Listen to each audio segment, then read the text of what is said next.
قرآن پاک نے نیک اولاد کی دعا بیان کی ہے. کیا ہے؟ رب اوزعنی ان اشکر نعمتک التی انعمت علی وعلی والدی. اللہ اکبر.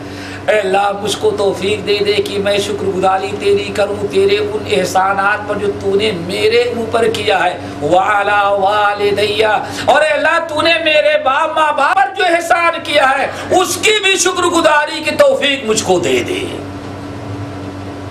قرآن پاک نے نیک اولاد کی خوبی یہ بھی بیان کی ہے. کسی بھی یہ نہ کہو اللہ تعالیٰ میرے اوپر تیرا بڑا کرم ہے، یہ بھی کہو اللہ ہم تیرا شکر ادا کرتے ہیں کیوں میرے اوپر بھی تیرا کرم ہے اور میرے ماں باپ پر بھی تیرا بڑا کرم تھا. یہاں تک ماں باپ کے حقوق ادا کرنے کا اللہ تعالیٰ نے حکم دیا. میرے بھائی آج ایک چیز یاد رکھیں، یہ جو کہیں زلزلے آ رہے ہیں، آ رہا ہے نا زلزلہ، کہیں زلزلہ آ رہا ہے، کہیں سیلاب آ رہا ہے، کہیں آگ، کیا کہتے ہیں اردو میں، کیا کہتے ہیں لاوا پھٹ رہا ہے. پانی وہ سیلاب میں لاوا پھٹ رہا ہے. کہیں سونامی ہے تو کہیں کترینا ہے تو کہیں کیا ہے، پتہ نہیں کیا کیا ظالموں نے نام دے رکھا ہے.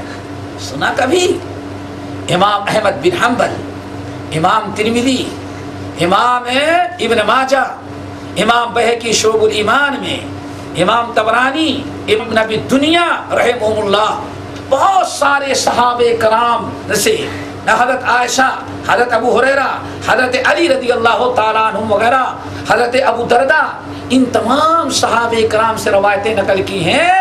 اور ان تمام روایتوں کو حافظ ابن القیم رحمۃ اللہ علیہ نے اغاثۃ اللہفان عن مصائد الشیطان میں نقل کیا کہ نبی علیہ السلام نے ارشاد فرمایا میری امت جب 15 برائیاں پیدا ہو جائیں گی، میری امت میں جب 15 برائیاں پیدا ہو جائیں گی تو اللہ تعالیٰ میری امت پر زلزلہ بھی مسلط کرے گا، سیلاب بھی کرے گا، بلکہ وقذف ومسخ، قذف کہتے ہیں کسی چیز کو طاقت کے ساتھ پھینک کر کے مارنا. اب آج پتھر نہیں مارے جاتے، تیر نہیں مارا جاتا، بندوق کی گولیاں نہیں چلتی، کیا ماری جاتی ہیں بھائی؟ میزائل اور بم گرائے جاتے ہیں. سمجھ گئے نا؟ اللہ اکبر. اللہ تعالیٰ نے فرمایا، اللہ سنے شاہ فرمایا تتتابع، اس طرح سے ہر وقت کوئی نہ کوئی میری امت پر عذاب آتا رہے گا.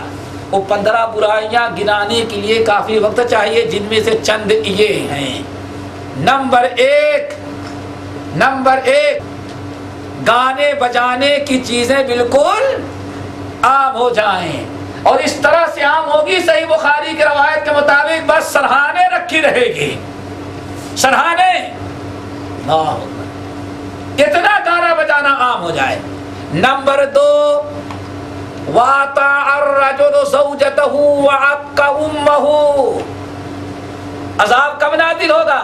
نمبر 2 وَاطَاعَ الرَّجُلُ زَوْجَتَهُ وَعَقَّ أُمَّهُ، جب تک شادی نہیں ہوئی بیٹا ماں کے ساتھ ہے، اور جہاں شادی ہو گئی بیٹا بیوی کو اتنا پسند کر لیا کہ ماں کو وہ بھول گیا. اب بیوی کی ہر بات سر آنکھوں پر، اور اماں کی کوئی بات نہیں قبول کرنا ہے.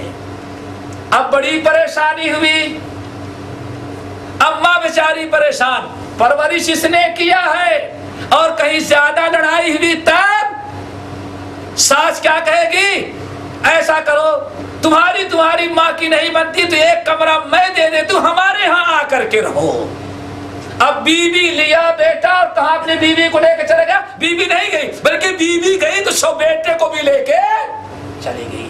آپ بوڑھی ماں بیچاری گھر میں اکیلی رہی، صرف اس برابر کی ماں کی بات نہیں سننا ہے.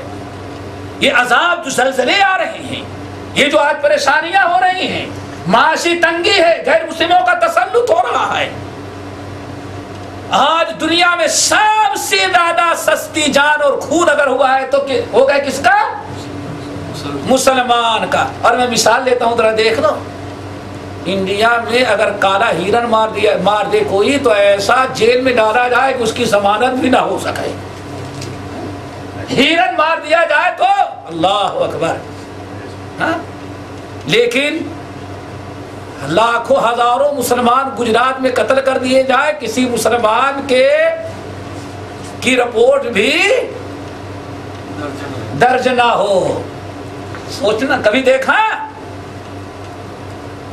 ایک جانور مارا جائے تو کتنی اس کی قدر قیمت، واہ ویلا شور مچایا جائے، اوپر سے بم گرا کر کے لاکھوں مسلمانوں کو ختم کر دیا جائے، ان مسلمانوں کی کوئی پرسان حال ہی نہ ہو. میرے بھائی یہ وجہ ہمیں اپنی بھی اصلاح کرنا چاہیے. آج فرمایا 15 چیزوں میں سے نمبر 1 کیا ہوگی؟ گانے باجے کا عام ہو جانا. نمبر 2 وَأَطَاعَ الرَّجُلُ زَوْجَتَهُ وَعَقَّ أُمَّهُ، نوجوان اپنی بیوی کا فرما بردار ہو جائے اور ماں کا نافرمان ہو جائے. نمبر 3 وَأَدْنَى الرَّجُلُ صَدِيقَهُ وَأَقْصَى أَبَاهُ، نوجوان اپنے دوستوں کے ساتھ رہے اور باپ کو تنہا گھر میں لاوارث چھوڑ دے. اور آج بوڑھے ماں باپ کو گھر میں رکھنا بھی ایک فیشن کے خلاف ہے. اونچی سوسائٹی میں اس کی انسلٹ اور توہین ہوتی ہے. اسی لیے اللہ تعالیٰ نے نبی علیہ السلام کے پاس آئے ایک صحابی، اللہ رسول ہمیں جہاد کرنا ہے، یہ کرنا ہے، یہ کرنا ہے، بہت باتیں انہوں نے کی. اللہ کے رسول نے پوچھا تمہاری ماں ہے؟ ہاں. جاؤ ماں کی خدمت کرو، ففیہ الجہاد، وہی تمہارا جہاد ہے ماں کی خدمت میں. اللہ ماں کی جہاد کی خدمت کو، بوڑھی ماں کی دیکھ بھال کو اللہ کے رسول نے جہاد قرار دیا. اور کیا آیا؟ جنت کہاں ہے؟ ماں کے. اللہ اکبر، بڑی مشہور چیز. لیکن ہم نے آج ہمارے اونچی سوسائٹی بھائی ہو گئے. اب بوڑھا آدمی گھر میں رہے، بوڑھا باپ گھر میں رہے گا، بوڑھی ماں رہے گی، ساس بہو کہ ملنے والی سہیلیاں اونچی سوسائٹی کی آئیں گی تو اب وہ اس کی توہین. ہمارے اب بھائی جو ہیں وہ اونچی سوسائٹی میں ہو گئے ہیں، اب باپ آئے گا بیچارہ ملنے کے لیے آئیں گے تو ان کی توہین، اور پھر فرصت کہاں ہے اتنی. اس لیے بہتر ہے کہ وہ جو بوڑھوں کا گھر بنا، کیا کہتے ہیں انگلش میں اس کو؟ Old home. لے جاؤ وہیں ڈال دو، بالکل فرصت ہی مل جائے. اللہ اکبر. جنت کا دروازہ اٹھا کے کہاں ڈال دے رہا ہے آدمی؟ وہ کرسچن لڑکیاں جو کام کر رہے ہیں ان کے حوالے کر کے مرد مومن آج اپنے گھروں میں رند عیش کرتا رہے. اور جمعے کو ایک مرتبہ چلا جائے، 2-4 ڈبے لے لے مشروبات کا اور تھوڑا سا سیب لے لے، اور ہفتے میں ایک مرتبہ لے جائے، دے کر کے چلے. خدمت ہو گئی ماں باپ کی. یاد رکھو، بوڑھے ماں باپ کو یہاں ڈالو، تمہاری اولاد تو وہاں بھی نہیں ڈالے گی، روڈی میں تم کو پھینک دے گی. جیسے جو ماں باپ کے ساتھ کرتا ہے ویسے ہی اس کے ساتھ ہوتا بھی ہے. بہرحال تو والدین کی خدمت سے دور ہونے کا یہ نتیجہ ہے جو آج یہ اللہ تعالیٰ کا عذاب نازل ہو رہا ہے. رب العالمین نے فرمایا ربکم عالم فی نفوسکم ان تکونوا صالحین فانہ کان للأوابین غفورا. ربکم عالم فی نفوسکم، اور تم ماں باپ کی خدمت کس لیے کر رہے ہو، تمہارے دل میں کیا ہے، اللہ تعالیٰ اس کو اچھی طرح سے جانتا ہے. بعض لوگ بوڑھے ماں باپ کا بڑا پیر دباتے ہیں، اپنی بیوی کو کہتے ہیں بڑا خیال رکھنا. اگر واقعی مقصد یہ ہے کہ ماں باپ کی خدمت ہو، اللہ راضی ہو، اللہ دیکھ رہا ہے.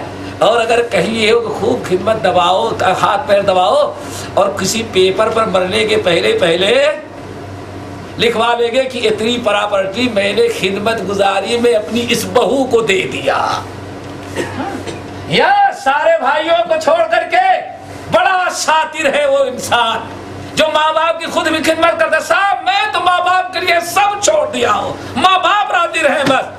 اور پتا چلا سارا مقصد یہ تھا کہ کسی موقع پر پیپر بالکل تیار رکھو، اور ڈاکٹر کے ہاں لے کے گئے، بھائی صاحب ڈاکٹر صاحب کہہ رہے ہیں انجیکشن لگانے کے لیے اس پر دستخط کرائے تو دستخط کر دے. باپ ان پڑھ بیچارہ صحیح حالت میں نہیں، وہ تھا کیا، وہ بڑے نام تھا، رجسٹری کے پیپر تھا، کر دیا کہ بھائی ہم نے اپنے خوشی سے پوری پراپرٹی فلاں اپنے بیٹے کو فلاں بیٹے کو دے دیا. یہ الو سیدھا کرنے کے لیے اگر باپ کے پیر دبا رہے ہو تو یاد رکھنا ربکم عالم بما فی